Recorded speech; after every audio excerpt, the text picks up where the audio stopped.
അച്ഛൻ വാട്ടുകപ്പ ഉണ്ടാക്കാൻ പോവാണ്. വാട്ടുകപ്പ എന്താണെന്ന് അച്ഛനിപ്പോൾ പറഞ്ഞു തരുന്നതായിരിക്കും.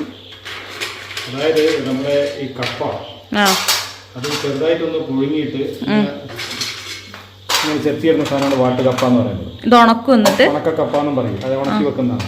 ഇത് ഉണക്കി വെച്ചാൽ കുറേ കാലത്തേക്ക് ഇത് ഉപയോഗിക്കാൻ പറ്റും. ഇത് കഴിഞ്ഞ ഒരു 2-3 മാസം മുമ്പ് ഞങ്ങൾ മറയൂർ ഒരു യാത്ര പോയിരുന്നു. അപ്പോൾ അവിടെ നിന്ന് വാങ്ങിച്ചതാണ്. അപ്പോൾ ഇതിങ്ങനെ എടുത്തു കഴിഞ്ഞിട്ട് പിന്നീട് ഇത് കുതിർക്കണം.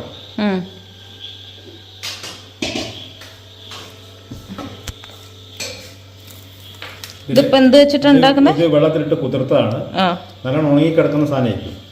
അപ്പോൾ കുതിർത്തതിന് ശേഷം ഇങ്ങനെ ചെറുതായിട്ടൊക്കെ മുറിച്ച് കഷ്ണങ്ങളാക്കി കടല അല്ലെങ്കിൽ ചെറുപയറോ അല്ലെങ്കിൽ ഒന്നുമില്ലെങ്കിലും കുഴപ്പമില്ല, ചതമുളക് ചതച്ചിട്ടിട്ട് വറവ് ചെയ്തിട്ടൊക്കെ എടുക്കാം. നമ്മളിപ്പോൾ ചെയ്യാൻ പോകുന്നത് പിന്നെ കടല ചേർത്തിട്ട് കുക്കറിലിട്ട് പുഴുങ്ങിയിട്ടാണ് ചെയ്യാൻ പോകുന്നത്. ഈ കുതിർത്തതിന് ശേഷം നേരത്തെ തന്നെ കുതിർത്ത കടലയും ഈ വാട്ടുകപ്പയും ഒന്നിച്ച് കുക്കറിലിട്ട് വേവിക്കുക ചെയ്യുന്നത്. അതിനുശേഷം ബാക്കി നടപടിക്രമങ്ങൾ പിന്നീട് വന്നതിന് ശേഷം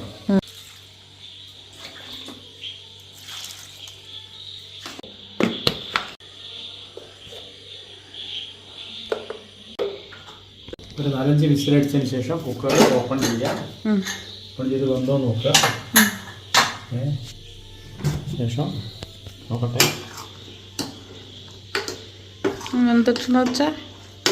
കുറച്ചുകൂടി മസാലയൊക്കെ ചേർക്കണം. വെള്ളം അധികമല്ലേ? വെള്ളം കുറയണം. ഇങ്ങോട്ട് വേവിക്കാനുണ്ട്, വേവാനുണ്ട്. ഇതെന്നായിരുന്നേ? മല്ലിപ്പൊടി 2 സ്പൂണാ? വറുത്തരച്ച മല്ലിപ്പൊടിയാ? വറുത്തരച്ചതല്ല, വറുത്ത് പൊടിച്ചത്. ചിക്കൻ മസാല ഇടണം? വേണ്ട.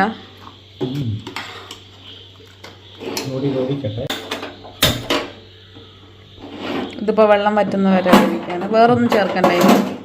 വറവ് കഴിച്ചാൽ മതി.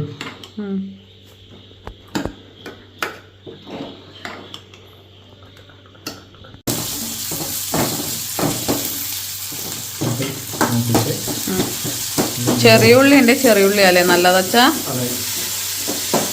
ചുവന്ന ഉള്ളിയാണ് നല്ലത്. ചെറിയുള്ളി ഇല്ലാത്തതുകൊണ്ട് സവോള ചെറുതായിട്ട് അരിഞ്ഞിട്ട് മൂപ്പിച്ച് അതിൽ ചേർക്കുക.